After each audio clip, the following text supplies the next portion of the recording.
نحمده ونصلي ونسلم على رسوله الكريم أما بعد فأعوذ بالله من الشيطان الرجيم بسم الله الرحمن الرحيم قال الله تعالى ما كان محمد أبا أحد من رجالكم ولكن رسول الله وخاتم النبيين وقال النبي صلى الله عليه وسلم قال في حديث طويل وأنا آخر الأنبياء وأنتم آخر الأمم صدق الله العظيم جھوٹی قیادتوں کے مجھے خواب مت دکھا جھوٹی قیادتوں کے مجھے خواب مت دکھا جب میرا ساتھ تجھ کو میسر نہ آئے گا مکہ میں ہو گئی ہے ہر ایک رہبری تمام مکہ میں ہو گئی ہے ہر ایک رہبری تمام اب اس زمین پہ دوسرا رہبر نہ آئے گا عزیزان انجمن اور اسٹیج کے دائیں بائیں طرف تشریف فرما میرے انتہائی واجب القدر اساتذہ کرام اور منصفین حضرات آج کی اس تقریری مقابلے میں آپ حضرات کے سامنے جس موضوع کو لے کر حاضر ہوا ہوں وہ ہے ختم نبوت میں علماء دیوبند کا کردار سامعین محترم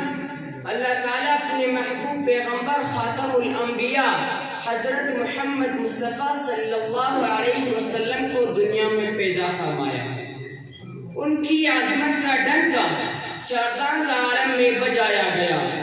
اس محمد کے شیر کے قسم رب نے کھائی اور اس کے شیر کے خاک و شفا خود رب نے قرار دیا اور جگہ جگہ اپنے نام کے ساتھ ان کے نام سجایا محمد رب کا اتنا لاڈلا کہ خدا نے اسے خاتم المرسلین بنایا ان کے سر پر تاج ختم نبوت سجایا پورے عالم کے فضاؤں میں لا نبی بعدی کا پرچم لہرایا یہ ختم نبوت کا مسئلہ اتنا اہم مسئلہ ہے کہ سب پہلے امت کو اجماع کی دولت اس پر نصیب ہوئی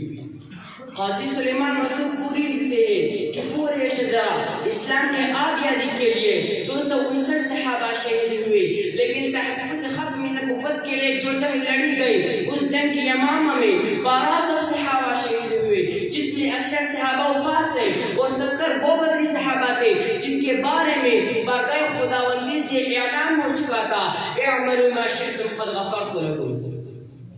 چنانچہ ہر دور میں جو چیز ریال نبوت آتی رہی ان کا مقابلہ کرنے کے لیے اللہ نے اپنے پاکستان بندوں کو اسی سے پھیلائے ہوئے دیوار بنا دیا چنانچہ ہندوستان میں مرزا غلام قادیانی نے جھوٹا نبوت کا دعویٰ تھا کہ عقیدہ ختم نبوت کے چادر کو اتارتا کر کے اہل اسلام سے دشمنی مول لی اور اللہ تعالیٰ نے اس فتنہ قادیانیت کے سر کو بے قصر علماء دیوبند کے سر بنوایا علماء دیوبند نے پھانسی کے تختوں پر گولیے کے بچاڑ میں ہتھکڑیوں کے چنکار میں جیلوں کے تنگ و تاریک کوٹریوں میں جب تک جان میں جان داخل قادیانیت کا تعاقب کیا وہی میراث نظام دل سمجھتے ہیں وہی میراث نظام دل سمجھتے ہیں جو تیرے عشق کو کونین حاصل سمجھتے ہیں سامعین محترم علماء دیوبند نے عدالت اور قانون کے کٹرے میں کھڑے ہو کر قادیانیت کو للکارا چنانچہ 1932 میں علامہ انور شاہ کشمیری رحمہ اللہ نے جب قادیانی وکیل کو جوابات دینے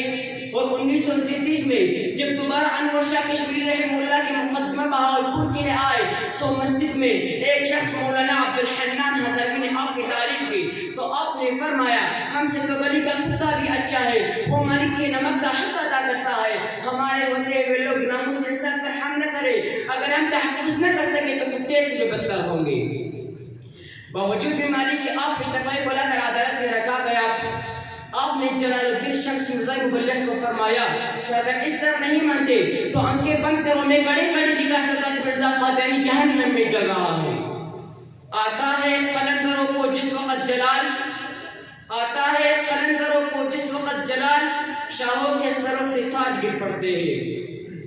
بعد میں کسی نے پوچھا حضرت اگر وہ آنکھیں بند کر لیتا تو آپ کیا کرتے تو آپ نے فرمایا لکھا دیتا کہ میں فقط انور شاہ کشمیری نہیں بلکہ وکیل ختم نبوت بات کر رہا تھا سامعین محترم کیا وہ وقت یاد نہیں جب کالج کے طلبہ پر ربوں کے سرزمین میں ٹرین میں شب خون مارا گیا تو علماء دیوبند نے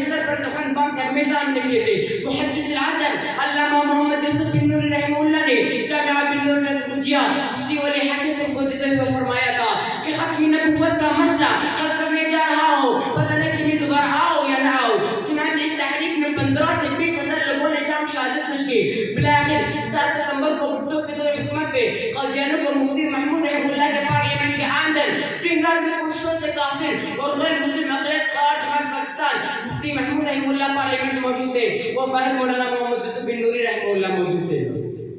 میں آپ لوگوں کو مزید بتانا چاہتا ہوں، ختم نبوت میں علماء دیوبند کا کردار کو دیکھنے ہیں تو حضرت مولانا قاسم ندوی رحمہ اللہ کو دیکھیے۔ ختم نبوت میں علماء دیوبند کا کردار کو دیکھنے ہیں تو حضرت مولانا شیخ الہند رحمہ اللہ کو دیکھیے۔ ختم نبوت میں علماء دیوبند کا کردار کو دیکھنے ہیں تو حضرت مولانا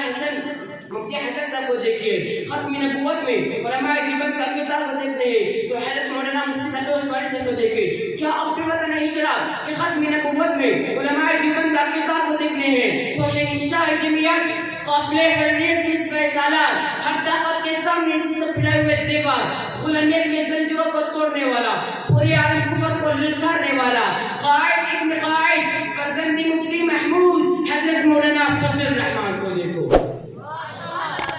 آخر میں میں کہتا ہوں، نہ کوئی آیا ہے نہ کوئی آئے گا مصطفیٰ کے بعد، نہ کوئی آیا ہے نہ کوئی آئے گا مصطفیٰ کے بعد، حسن نبوت کا قلم ٹوٹ گیا مصطفیٰ کے بعد، وما علینا الا البلاغ۔